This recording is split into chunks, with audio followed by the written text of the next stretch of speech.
G'day, legends. I hope that you're having a fantastic day and so far a fantastic weekend. And you're going to get 3 videos in 24 hours. How lucky are you? But I am very tired if I do miss anything today. But of course, we're going to have a look at the maps. We need to have a look at some other footage and some other statements from Russia and Ukraine. But of course, what this video is going to be primarily about is this northern group, northern push, northern offensive, whatever you want to call it, that has happened in Ukraine. Now, we have talked for many weeks about the possibility of something happening from Belgrade or Kursk coming down into Sumy or Kharkiv. And all the rumors have been coming from Ukrainian officials' pages or then Western, saying there's a build-up of 30 to I've seen 80,000 in that bracket of Russian troops here ready for an offensive. And we have questioned those numbers. But today, I will just say that it is unbelievably foggy.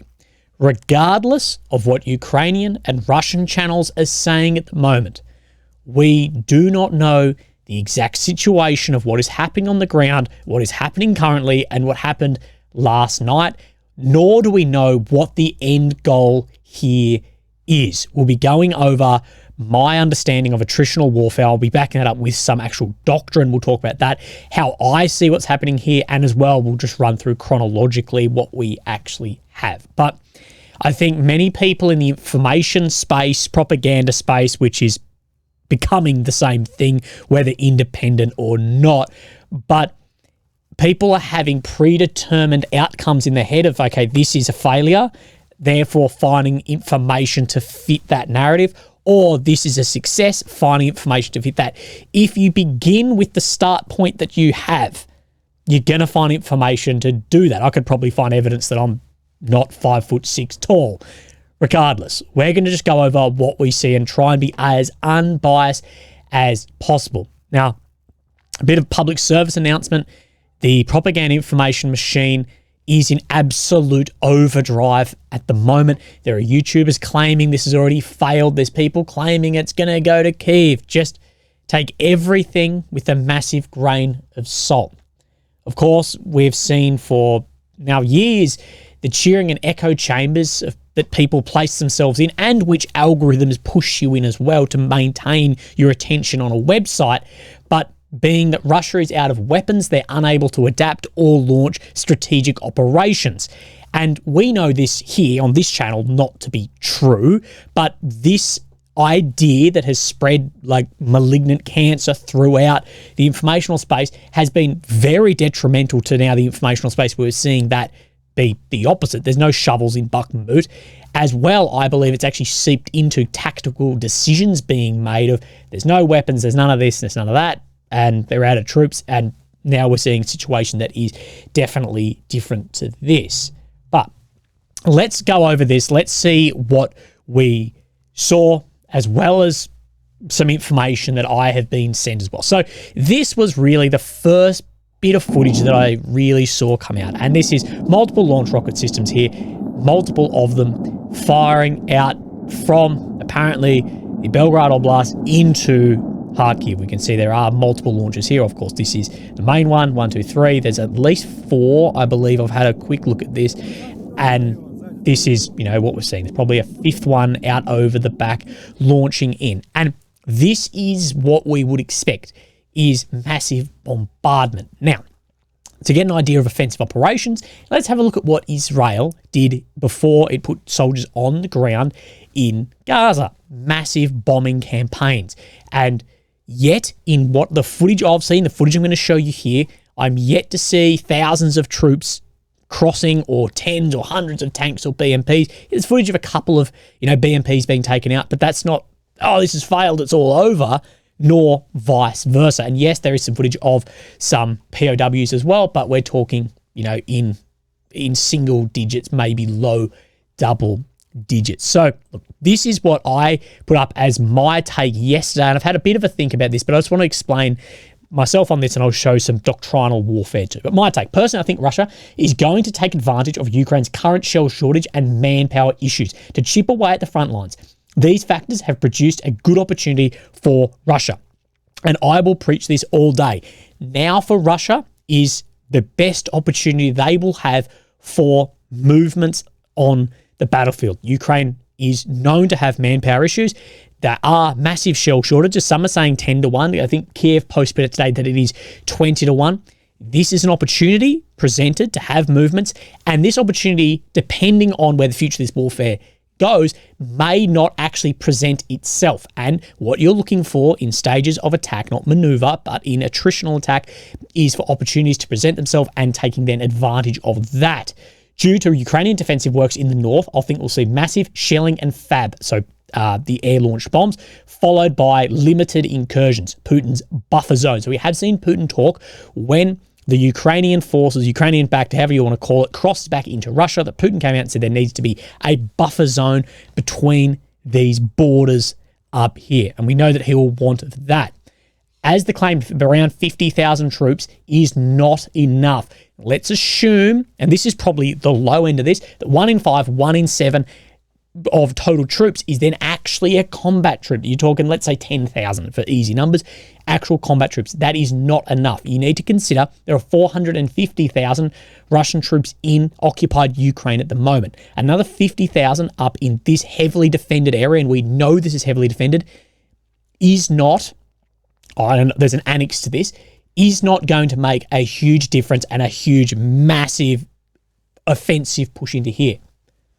But the annex to this is, if Russia has assessed that 50,000 is enough, considering the defensive works, troop reserves up here of Ukraine, then Ukraine is in a much worse position than we are aware of currently militarily. But I think that is unlikely. But again, we need to look at the scope of what could be going on here. You, I, the YouTubers, the bloggers, we don't know the official numbers. God, I don't know if the officials know the official numbers. But that said, I do think this will be ultimately to divert limited Ukrainian forces north while Russia aims to retake lost areas in the south and new areas in the east. So, trying to make... We know now Ukraine's had to deploy reserve soldiers and soldiers from other areas. I don't know how many soldiers Ukraine actually has in reserve. Again, there will be movement of soldiers from third line, could be front line, from areas up into here. Now, whether Russia is deadly serious about massive, movement into Kiev or out into here, regardless of their ultimate goal, Ukraine can't not send multiple soldiers, reserves, tanks, HIMARS, all this sort of equipment up into here, diverting that away from areas of which Russia may want to have more pushes and lighten the load down in the south or in the east, trying to recapture parts of successful dug-in defensive line. As well as people have gone, well, the ultimate goal here, we know for Russia to have a strategic victory over Ukraine, to seize and hold Odessa would be huge, and the rest of the Kherson Oblast. This would be incredibly detrimental for Ukraine. We launch something up here, tie up a heap of soldiers. We know there's limits, and then we launch something across here. Now, I haven't thought too long and hard about that. I don't know the possibility of that, but there are a lot of people pointing towards this. Trust me, we'll have a look at the maps in a second. Being overextended is a real threat. You don't want to be out of your bubble of control. We'll talk about this, where both artillery and EW can effectively support the front. As we've seen, recent movements of hundreds of meters or few kilometers. So it's just chipping away, and that fits within the doctrine. Politically, next month, we'll look at what Zelensky has said about this, and this is why I'm lining this up. June 15, 16 is a Swiss peace conference. Of course, Russia is not invited to that, but many countries are. And there are countries with different opinions and seeing this war differently to some of Ukraine's most hardline supporters. We've seen the Italian Minister of Defense, I think he was, or Italian very high military chief, talking about it's time to really start thinking about negotiations. Russian success will have a direct effect on Ukraine's pleas for men who have gone abroad and returned to be mobilized. We have seen many Ukrainian officials pleading to guys who are out in the EU, in Australia, to return home, to therefore potentially be then mobilized. And of course, this comes into massive morale issues as well. Now, what am I talking about? Let's have a look actually on the map. So this is the deep state map today. This is Belgrade. We see these two grey zones that have popped up and expanded. So yesterday afternoon in Australia, we saw this, and then out to this of grey zone in the deepest point being 7 kilometres. And here, my bad. And here, deepest zone being 4 kilometres. So this isn't nothing, and it has crossed areas where there would have been defensive work build-up, as well as we will look at some bridges and areas then taken out. But to line up with what I was crapping on about in that first part I showed you, I wanted to talk about this. And this is what I believe that Russia's command are trying to push for, is this military operations in attritional conflict. As we do know from Russia's investigation, that because of the asymmetrical war that the West has been in for a lot of time, we're very used to maneuver warfare. But in my opinion, and I think a lot of others, this is an attritional war, not a maneuver war. Drones, EW, artillery, the amount of ISR capability really reduces maneuvers in that bubble of influence, of which we'll speak about. But that attritional conflict, in this context, strategic strategy, except the war, will last 2 years and be broken into 2 distinct phases. First phase ranges from initiation of hostilities, so the initial push in for combat power and then mobilization of more assets. It will see little positional shifting on the ground. That the dominant form of combat is fires, therefore artillery, complemented by extensive fortifications and camouflage. So come in, make your ground. You will have then higher losses, mobilize then more people. This is going to take, as they say, 2 years, build up fortifications. Now, this is lining up, I believe, with what we have seen Russia doing. The second phase can commence after one side has met the following conditions. So second phase, after 2 years, this war now is sitting at 2 years and 4 months, or 2 years and 3 and a bit months. Second phase, after 2 years, newly mobilized forces have completed their training and gained sufficient experience. You've mobilized more people, given them training, pushing them out into fight. Okay. Enemy strategic reserve is exhausted. We've seen elements of this. 10-to-1 artillery, manpower shortages, fires and reconnaissance superiority are achieved. We know this goes down into what I just spoke about of artillery reserves. The enemy's industrial sector is degraded. Many strikes against industrial sector. Ukraine, of course, is striking Russia's industrial sector. But you can see these, I think, if you're a Russian colonel, you'd be ticking these off as, we've achieved close to these after the 2 years of mobilization. Let's push. And I believe, as I said in the beginning, this is the time. If Russia was ever going to have a time to push, I believe it's probably now. Only after meeting these criteria should offensive operations commence. They should be launched across a broad front, seeking to overwhelm the enemy at multiple points with shallow attacks. The intent is to remain inside a layered bubble of friendly protective systems. So what you do not want to do in a war like this, let's just come down if you're pushing in here, is you push out in a spire like this. And let's say that you've got 10 kilometers that is covered by your artillery systems and your EW systems. And this is the last line. If you're then out here in your tanks, you will get absolutely smashed because you're outside of that bubble of sphere of influence of those protective systems. Therefore, this is why we're seeing the reduction in maneuver warfare as the counters and offensive of these sphere of influences has decreased then massively. But we are seeing Russia push in 2 locations up here, Sinkivka, Avdiivka, Robotny, Uruzhany, and in other areas too. So push across a broad front. Have we seen any more than a few hundred meters claimed taken in a day? No. While stretching depleted enemy resources. So Ukraine does not have the manpower advantage that Russia does have, nor does Ukraine have the advantage in less technical equipment than Russia. So yes, Ukraine has Abrams and Charlies and Leopards, better tanks, but far less numbers.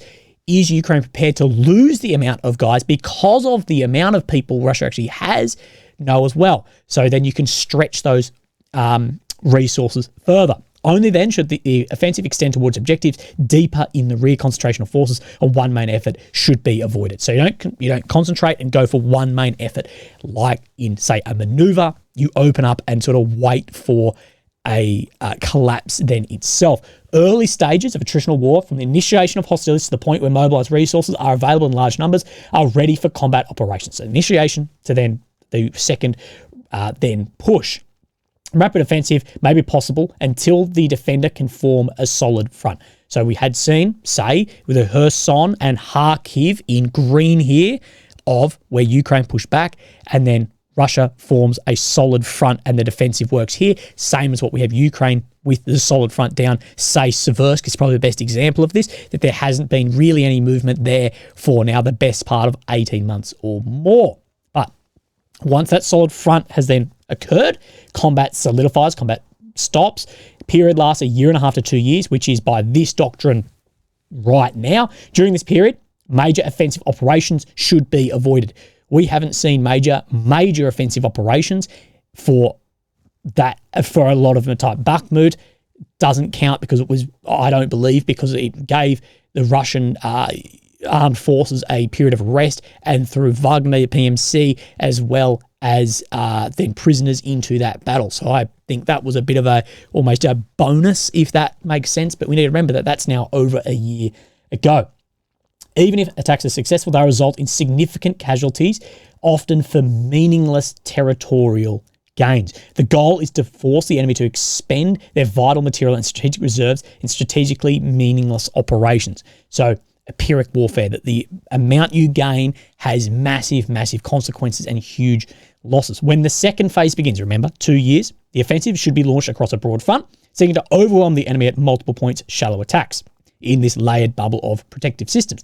Defenders shift reserves and a second sector only to generate a crisis there. So if Ukraine has to shift reserves up into here, then a crisis occurs down here. This is what we saw with when Ukraine had the Ukrainian forces, Russian, whatever you call them, cross into Belgrade when they were pushing down in Orikhiv. That forces had to be moved around. It didn't generate a crisis as such, but regardless, that is what it was looking for. As forces start falling back and leaving prepared fortifications, morale plummets with the obvious question, if we can't hold the mega fortress, how can we hold these new trenches? It's exactly what we saw in Kharkiv Oblast when, over a period of a couple of weeks, Russia lost all of this territory here. It had a snowballing effect of this, but we could see this the other way too. Just because you have bias doesn't mean you can just ignore doctrine and to underestimate what the enemy in wherever way you're seeing can do. Both Russia and Ukraine are capable, or their officers are capable of conducting strategic tactical operations. Now, in attritional warfare, I believe, following by these numbers, this is what we're seeing now Russia capitalize on currently. Now, we'll line up the maps in a second. My friend, again, won't say who, sent me this. We'll just look at some stuff here of then these grad axes and the danger of grad and where they're seeing. So giving, now some of this had to be cropped out, but given where grad could actually hit from the movements of Russia into these areas. And of course, we can see then Kharkiv sits within the danger zone of grad. And yes, I confirmed I can show that. It just had to be cropped down a little bit. So again, we haven't seen massive amounts of soldiers or tanks or anything cross. I think we'll still see a lot of heavy bombardment going down. Now, speaking of then the Swiss Peace Conference, Zelensky talks about this. Russian forces attempted to expand operations against Ukraine Kharkiv with their intentions. So we know the size and their intentions. We continue to destroy occupiers and thwart Russia's offensive intentions. That said, I maybe the intel knows the intention. I don't think the intention yet is clear. But we continue to prepare for the Global Peace Summit in Switzerland in a month, where Russia will not be invited, and we're unsure yet if China will attend. But China has said if Russia's not there, see it as useless. Our goal is to ensure that every leader can demonstrate effectiveness for the sake of common goal. This is what I spoke about when I said, could Russia be trying to make ground to influence decisions at this peace summit? We must acknowledge that this is precisely what Russia is attempting to undermine right now. The more meaningful the summit, the closer peace will be. Putin obviously does not want it, saying they don't want the summit. Russian officials have said they don't see the point of the summit if Russia is not there, and their concerns aren't going to be taken into any account. It is also clear they'll continue to thwart our efforts, both through offensive action and undermining our agreement with other leaders. Well, yes, this is a country you're fighting. They are going to thwart your efforts with offensives and agreements. But this is what I see. This peace summit, if in a month Russia has taken an amount of ground, are succeeding more on the battlefield, if people are on the fence, it may tip them on the side of, right, let's have a think about where this war actually goes. And it could backfire and go, right, we need to give more money into Ukraine. But I think at this point in time, it's more likely to tip people on the other side of the fence. Of course, we saw then Deep State announce evacuations in Kharkiv of a number of villages as well. Let's have a look then at the bridges that have been taken out. So the first bridge I want to talk about is down here near Zabini. So this bridge, and I'll show you the footage in a second, has been taken down. I'll show you where this then is. It might take me just a second to find it. Zabini here, and it has been this bridge taken out. Now, as well, let me put a dot on this map. This is the first bridge. Oh, actually, I need to just move down a little bit. So, for instance, this is the first bridge. This is the second bridge of which we will talk then about. I'll show you the first bridge. This is Zabini. Now, this was claimed to be Russian forces. That said, there is argument of who actually took out both of these bridges.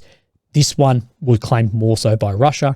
That bridge in Zabini, their bridges are very difficult to take out. Now, this one down here, which is then geolocated in here, crossing in Kharkiv region. So here, this is Zabini, sits up here by this red there. This one is where there is some argument of who actually has taken this one out. So we see the bridge here, and then that the bridge is then downed by satellite imagery. Now, could it be Ukraine has taken it down? I believe this is still too far back to try that, because what it's going to do is the main road to get up into here follows up across here, as well as the roads supporting through here to get into these regions. So I believe it's most likely Russia took that out, although there are claims Ukraine has, but it's too deep at this point to go. We need to stop Russian movement, therefore take a bridge out down in here. But regardless, they are the bridges that have been taken out. Now, we have seen Ukraine fire a lot back in as well. So we have footage from Belgrade here as well. Something coming in, and then it was blurring, and then a strike here, as well as then this missile here. It is unsure exactly what this is. Some claim this could have been actually a Russian interceptor failed coming in, but again, we're not sure, but striking somewhere in Belgrade there. I don't have a geolocation of that. We're going to look at what Deep State has said further. So let's have a look in here. Now, this is talking about the area that sits just down in Pilnya here. Now, of this unit appeared, indicating other positions of destruction. So back across in here, haven't actually crossed, but a few vehicles have been taken out. Now, we're talking again, I'm not saying losing something's nothing, but if it's 3 BMPs and a Ural truck, this isn't thwarting the entire operation. Now we see this in same area down in here. We see troops moving, as well as some strike. Regarding the situation in this village, needs attention of military leadership, being Ukrainian. According to information from our friends, the enemy has been freely in the village for some time. As at home, the local command, a strange way, provided information of the situation in the settlement. In particular, the higher military and political leadership have proof. We have screenshots of presence of the enemy, so Russia in here, gathering forces, pushing into neighbouring areas, and we can see from yesterday to today the expansion up in here too. Again, I don't know what exactly Russia is trying to do here. This is those vehicles taken out. I'm more on the side that it is to move troops around and reserves for a push somewhere else. Maybe I'm incorrect, but it's not enough to take Kharkiv, but it's a hell of a lot to have right on the border, therefore may move troops around. Some have pointed that Russia wants back the territory of which it had at one point, being the green here as well. We don't know. There's potential, but again, we just don't know. And everyone will say that they do. But Ukraine MOD, Defense Forces of Ukraine are defending our strongholds in Kharkiv region over the past day. The enemy used guided aerial bombs and carried strikes in this region. In the night, Russian occupiers increased fire pressure at 5 a.m. So like I said in the beginning, we will see huge amounts of fire softening up areas in here before I think we see more ground operations. And the amount of actual ground operations in here from the footage we have, now this is from the footage we have, I'm not saying it hasn't, but has been very limited so far. We've seen footage of 10 guys, 4 vehicles, 10 vehicles, 20 vehicles, when the claims are 50,000 troops. Russian Army's master of deception. This is Syriac's take. Russian MOD confirms the beginning of the ground operations here. I couldn't actually find what he says here as the confirmation of those operations, but let's look at what Syriac's map is showing. And this isn't the easiest actually to see up in here, but showing fairly similar on the line across on this one as well.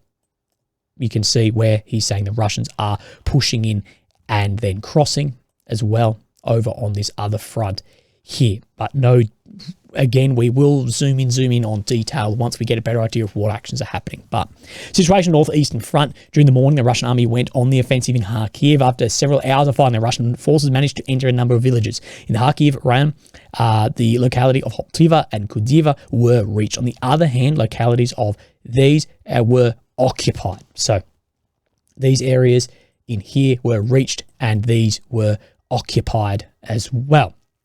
More footage will come out over the next 24 hours, I am positive. In this realm, the situation is more confused. Russian troops reached here, here, and here. So this is up in this one, but considerably shelled further east. There was Russian advance towards here, but it must be cleared up. This, if you remember this, the advancement, this is where the bridge has been taken out. So potentially another movement somewhere. Again, like I said in the beginning, people will claim they know what's going on. Maybe they're just much more intelligent than I and have better sources, but it's very, very difficult to know what's actually happening. Today's attacks involve light infantry and some armoured vehicles, with some destroyed, forcing the Ukrainian army to withdraw from at least 11 settlements. There are no indications of large-scale operation at the moment. There are not enough troops in Belgrade to launch an offensive of that calibre, which, of course, would aim to take the city of Kharkiv. Reports that Russian troops are amassing in Sumy further reinforce this idea. Extending the front line by 2 more oblasts makes sense given the war of attrition situation like we spoke about at the front. So Sumy sits just above Belgrade, so maybe opening up over here as well. Why these attacks? So several reasons. Limited reconnaissance operations along the border with the aim of gathering information from the Ukrainian defences under construction. So what is actually Ukraine building up here? Although we have seen many ISR assets from Russia, we've heard that there's at least 10 drones over Kharkiv currently. So I don't know if it'd be recon by drone seems more likely. But the amount of troops seen cross could be recon or recce forces as well. Propagandistic function. Everything in this war has to account for what propaganda it has. Putin, National Day's speech made it clear the conflict situation had changed in favour of the Russian forces who had gone on the offensive. In order to demonstrate this change, Russia intends to move the fighting from Belgrade to Kharkiv by creating a buffer zone along the border. That's Putin's buffer that we spoke about with the other crossing. Strategic function. The reactivation of Russian attacks in this zone since 22 further enhances the psychological effect on the troops stationed in Belgrade to divert more Ukrainian resources from the east and prevent a Russian attack.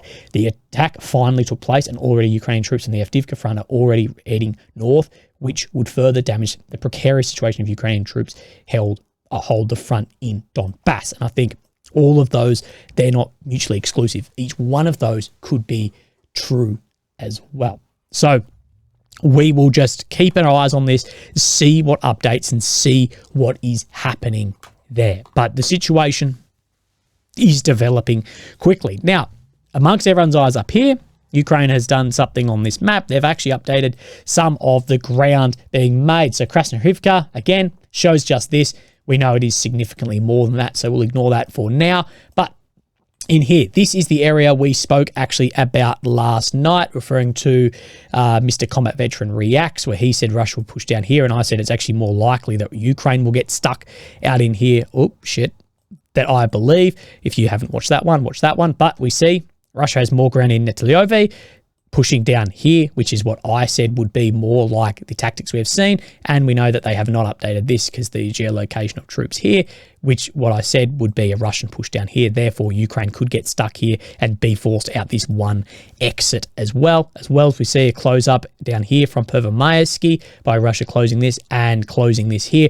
Both of these updates have been shown on the Syriac map now for at least a few days, but good to see that these are showing here.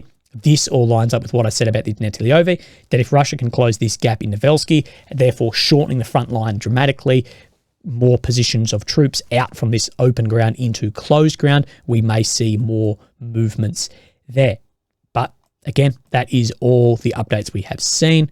We know Uruzani is getting hit very, very hard with shells at the moment. We have this geolocated just to here, so we see where this creek runs and these here.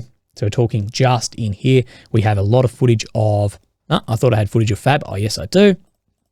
This footage of multiple Fabs being launched into here. And of course, you can just see that everything is flattened here. Of course, this is reducing the effectiveness of infantry operations just due to the cover. But you can see the devastation of those Fabs launched in there as well. Now we have one more update here. And this is showing around this Pervomayevsky direction. Let's have a look and see how different this actually shows.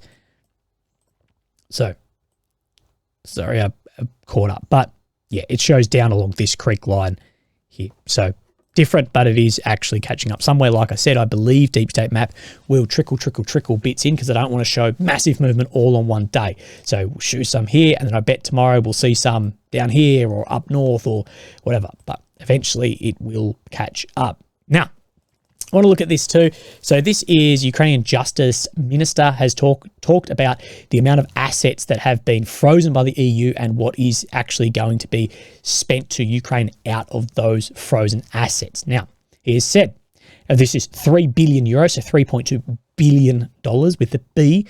But he said, if we're talking about the needs for Ukraine and the needs of the war, military and non-military, 3 billion euros is actually almost nothing. We need hundreds of billions in order to win the war. It's a good first step. Now, as well, I can see where he's coming from. Now, people will, point at, hang on, be grateful, mate. It's $3.2 billion. But what I think this is worded poorly because lots of people, including Boris Johnson, have pointed out Ukraine do need to be still grateful for the money given. It doesn't have to be given, but their damage, I've heard numbers ranging from 450 billion to $1 trillion just in damages occurred to Ukraine. I've heard figures in the hundreds of billions just for demining. That comes then after the war. So this is what I keep saying is this war is much, much more expensive than people actually think. The amount of damage done here as well as the amount of population leaving Ukraine as well. And we still don't know where that border is going to end and how long support is going to last. Yes, security agreements, whatever, things change, governments change. It is imperative that things get back on path for Ukraine at some point. Now, we have seen this video going everywhere of seemingly a Chinese man with the Russian forces here. You can see grenades on, showing his kit as well. This has gone everywhere. Now, lots and lots of foreign fighters have signed up to fight in Ukraine and some also in Russia, of course, far less Westerners. But China has 1 billion people. I'm not surprised that we see some people there who have signed up to fight. This does not mean that then the Chinese military is deploying soldiers into Russia. That said, I would not be surprised if the Chinese military has had some officers positioned somewhere in Moscow to oversee operations and get some experience in seeing large-scale conventional warfare. Either way, they're going to have their satellites cruising over the top. Now, we saw David Cameron from the UK talking about Ukraine's ability to use UK weapons now inside Russia, as well as that in saying that the West needs a more hard stance on Russia and aggression too. Now, Dmitry Medvedev has come out with this, of course, the chair of the Security Council of Russia. So he's obviously worked with Cameron before when he was then the Prime Minister, but now basically tells Ukraine to shoot British missiles anywhere they want. The British are not afraid of anything, even nuclear conflict. Medvedev talks about nukes a hell of a lot. But if it's in your arsenal, that is something people would talk about, I guess. But he mentions it a hell of a lot. But the tough guy, should add Laddie, bear in mind that those who handle the Storm Shadow are not half-wits, so they're not, he says, not Ukrainians, but British and French. Now, this is something that's come out, that both Britain and France have people inside Ukraine who are helping in some respect to these. What he is saying is it's not Ukraine steering these or coordinating these, it's you coordinating them just inside Ukraine, hitting then our territory. So it's an interesting development and point to touch on here. Certain circumstances will not be delivered only to Kiev, so not just to Ukraine, and will not contain plain explosives, but special ammunition. I'm guessing this word up here as well. So threatening attacks back on the West as well. The drill response to such attacks will aim the planned military exercise, even simulate missiles, Royal Majesty, blah, blah, blah. But just interesting to look at how he is seeing this. And this is the thing, you don't have to agree with it. But again, you need to use all your bloody lobes of your brain and go, well, how does another side see this? How does both sides, how are they seeing this, to get an idea, critically think about where this war and why things are happening.